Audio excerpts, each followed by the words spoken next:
Hey guys, Mrs. Cams here. Welcome and welcome back to the channel. Today I'm going to do a different type of video. It's just a sit down video. So as you know, I have posted my home tour and I have gotten so many questions, so many views, and I'm still getting lots of questions daily. A lot of people have reached out to me and told me that they are also currently building right now. So I thought I would do a video on new home build must-haves for 2023. These are things that are trending right now or have been trendy for a while, and some of these things I have in my own home, and these were things that were important to me while I was building. So to start it off, we'll start in the kitchen. So certain things I wanted to do in the kitchen that I didn't have before in my previous home, but I wanted in this home. The first thing was a pot filler. So a pot filler is exactly what it sounds like. It's basically, it's above your stove and you just pull it out and you can just add water to your pot. Essentially what it is. Instead of having to take the pot, going to the sink, filling it up there, it's just the pipe is right there. And is it overrated? Probably. I mean, it takes like 2 steps to turn around and go to the sink and fill it up, but it's convenient. And if you're able to do it, I think it's something fun, and I think it also looks good in the kitchen. So I would definitely say get that. And then something that I did that was more for functional reasons, not just because it's cute, was pull-out drawers at the cabinets. So you open the cabinets, and then in my old house, I would open the cabinets and then I would have to get on my knees and bend down and look in there all the way in the back to try to find what I was looking for, and everything would just get like stuffed back there. With the pull-out drawers, you just pull the drawer out and then you can see exactly what you have instead of having to just get on your hands and knees and just dig for stuff. So that I think is very functional, and if you're like me, you're getting older, you don't want to be like on the ground trying to find stuff all the time. So I really like that upgrade. I thought it was well worth it. And then also in the kitchen, of course, you have your spice rollout. Mine is a rollout. It's like I open the cabinet and it's like my spice right there.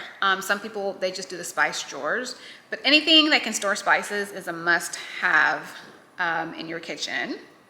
And then what else? Oh, a working pantry or a prep kitchen or a butler's pantry. They're all very similar. You can have different things in there, but it's something where for me, it's called the builder calls it a working pantry. So I have a sink in there. I have another trash pull-out in there. So I like to do a lot of my prep in there versus doing it in the kitchen, because kitchens are just so open to like the living room and everything. You kind of always want to keep your main kitchen clean.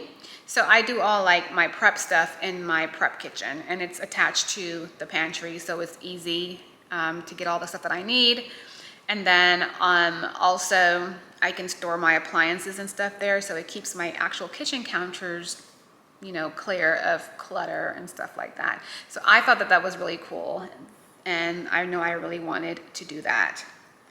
Okay, and that's about it, I think, as far as kitchen things that I just had to have. Something else that I like, is the mudroom. So I have a mudroom that's attached. When you come in from the garage, my mudroom is right there. Basically, we just take all our shoes off there, our coats, bags, purses, whatever we have, everything just kind of goes right there. It keeps like junk from coming like into the primary living space. So I love the idea of having that. And of course mine, you come through the garage, my mudroom is like right there, and it's like in the laundry room. So it's really convenient, but that's something that has been really trendy for a while now, but I think that's something that's very functional and it's a really good idea. And then, okay, so I have a wine room. This is not something that you have to have, but I've noticed now a lot of homes that are being built, they do have like a dedicated wine room. A lot of times they're enclosed in glass. Some are temperature controlled. What you can do to keep the cost down is to not have the temperature control unit in there, because that does cost extra, but just have the actual room. For me, we have a wine room and it's enclosed in glass, but it's not temperature controlled. But I do have a wine fridge in there, so whenever I know I'm gonna get I want wine, I'll just go ahead and take the wine and put it in the fridge. And it was a cheaper, I wouldn't say cheaper, but it was a less expensive option that you can do versus having to put an actual, making it temperature control. That's just a way you can save some money. You have the same effect, nice room, your wine's all displayed. But yeah, that's definitely something that's, I've seen a lot of homes now, they have that dedicated like wine room or the wine rack, the wine wall, or just some type of wine enclosure to show that off in the home. So I definitely, that was something that I really wanted to do, because for me, it just looks so aesthetically pleasing when I walk in and I just see all that wine right there. Okay, and then let's see, garage. So a lot of people tend to skimp on the garage. No. If you're able to upgrade your garage to an oversized garage, or I know we have a 4-car garage, and you can never have too much garage space. If there's an option to have an additional garage added or to upgrade the garage, always do that. If possible, at least have a 3-car garage. Most homes now have a minimum of 3-car garage. This is something that's actually really good for resale, because just because you don't need a 3-car garage at this moment, if you ever thinking about selling your home in the future, it's something good to have. So definitely do that. And let me think, what else? That's about it. That's all I had on my list at this moment. But I do want to give you some tips if you are currently building. Now, one of the things that was really important for us, we went to the house every single day. If you're able to, go daily, because you'd be surprised, like things happen all the time. And the quicker that if something is wrong, the quicker that you catch that mistake, the easier it is for everyone.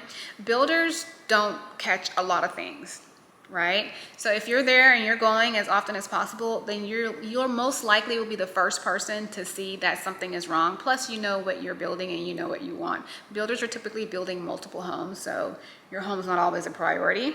So that's something that we did. We were there every day, sometimes twice a day, but we were able, oh goodness, but we were able to catch a lot of stuff that way. Another thing that is really important is to get your own inspections done. So obviously it's a new construction, and yes, the builder has to go through like inspections with the city, the county, all that stuff. However, if you are able to get your own independent third-party inspection, do an inspection at sheetrock. So when you get to that stage, have an inspector come out. No, not at sheetrock, pre-sheetrock, I'm sorry. Get the inspection done pre-sheetrock, before they do the sheetrock. That's after they poured the foundation and they've done all your electrical wiring and all that kind of stuff. Have an inspector come out, because because once they put the sheetrock in, it's really hard to go back in and correct something. But your inspector can also come out and catch anything, and the builder will have to get that corrected before they can put the sheetrock. So a pre-sheetrock inspection is good.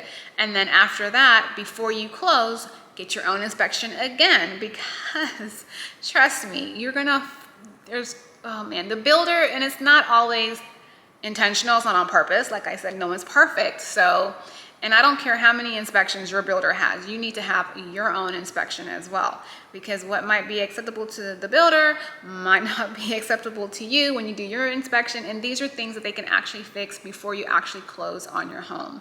So the pre-sheetrock inspection, and then an inspection that's done right before closing. And typically anything that your inspector finds, your builder will go ahead and fix those things before closing. And then we haven't done this yet because I haven't been in my home that long, but towards the about 11 months, we'll do another inspection, and anything that comes up, I'll have the builder fix, because most builders will have like that 1 year where they'll come out and take care of anything for you. So these are just certain things that I thought that might be helpful to you guys, or to anyone that's currently building. And like I said, if you have any questions, just reach out to me. You can DM me on Instagram or here on YouTube, because I have people asking me questions on all different platforms. So I'm just trying to keep up, and I'm just trying to be a resource to anyone that I can. So I hope this video was helpful. Please don't forget to like, subscribe, and share, and then follow me on all my socials. Bye.